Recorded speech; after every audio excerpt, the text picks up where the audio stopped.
Continuing now with our lead story, America's growing weakness. Joining us from Washington, Juan Williams and Mary Katharine Ham. Where am I going wrong here, Mary Katharine?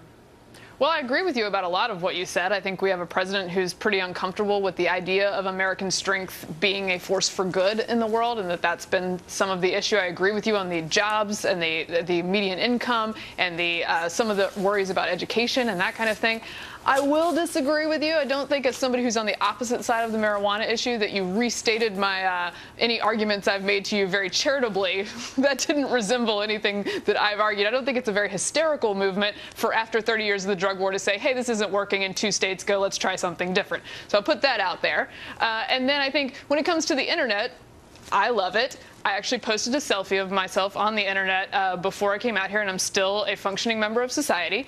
I think I agree with you about some tendencies toward narcissism and some education parts of these things, but I don't think the solution is to go back to card catalogs. All right, but I mean, you know, you're personalizing it rather than looking at the big picture. Whereas there are some people who can smoke marijuana, it doesn't have any adverse effects on them. There are millions who cannot. There's some people who can use the internet for positive things. Millions cannot.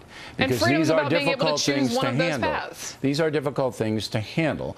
And you have to have a level of sophistication and a level of emotional development or maturity to do so. So it's not all about you. And I think you should look at the view in a broader way. And tomorrow I'm going to get a little promo here. We're going to do an investigative report about the legalization of marijuana in Colorado that has not wiped out the black market. It has enhanced it. That's tomorrow. All right, now, Juan, you're a huge supporter of Barack Obama, and I made a fairly strong case that America's power has declined both at home and abroad. So where am I going wrong in your eyes? Well, first, I'm not a huge, big supporter of Obama. I guess because I come on here and challenge you, then you want to put me in that position. But let me just say, I think you like him to the extent that you would be in the top 10% of liking him. Look, let's get back to the story. I think first of all, 40 years of Bill O'Reilly in journalism, my hat's off. Congratulations on a spectacular career. But, I mean, you look back 40 years, that would take you back to '74, Watergate. I think that was a pretty sad time. We were still suffering from the aftermath of Vietnam and people reluctant to do anything militarily, in a sense of America being weak after what happened in Vietnam. And then you come forward to things like Iran, Contra, and all the kind of squabbles over, of course, no weapons of mass destruction in Iraq.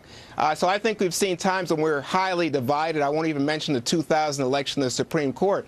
So I think part of what you're discontented with, Bill, is changes in the reality. And I think it's a huge fallacy to think, oh, if we just imposed our military will, because we remain the #1 superpower. We're the unrivaled superpower in this world. All right, Juan, but look, I mean, we can project strength without actually doing military actions. Even in the Vietnam era, all right, you had a military machine in America that could mobilize quickly and do some serious damage. Therefore, and the proof of that is that China and Russia stayed within their boundaries. They did not expand. So, Juan, let me ask you about the ISIS army, now 60 miles outside of Baghdad.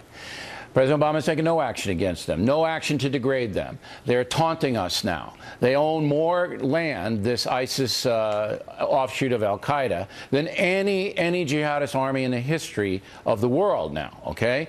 They're all over the place, and they're moving and they're expanding. Are you not a little worried about this, Juan Williams, that President Obama is totally MIA in this whole thing? I think you missed the press conference on Friday when he said it was an urgent situation and a threatening situation. I didn't miss anything. How long? He said that since May. It's no, you said he hadn't said anything. We hadn't heard from him, is what I heard you say in the talking points memo. What has he done? What's he going to do?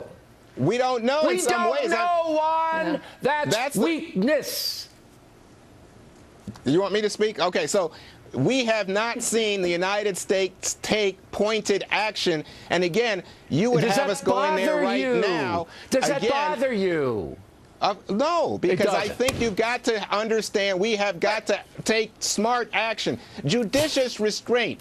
Acting sensibly does not mean that you're a 60 weak miles outside of silly Baghdad, person, Juan. Bill. All right. To have restraint and to Katharine. use power Hold on, wisely is a good sign. Unbelievable. Juan, Go ahead. the article you cited in The Economist, Bill, asked the right question, which is what will Americans fight for? And I think the president does wrestle with the fact that the American people are not interested in interventionism for the most part, right? They don't have to I think what intervene. Juan's They just missing- have to hold on, attack what- this army. They don't have to Right, get what involved Juan in the always Iraq misses- politics. Just downgrade that threat.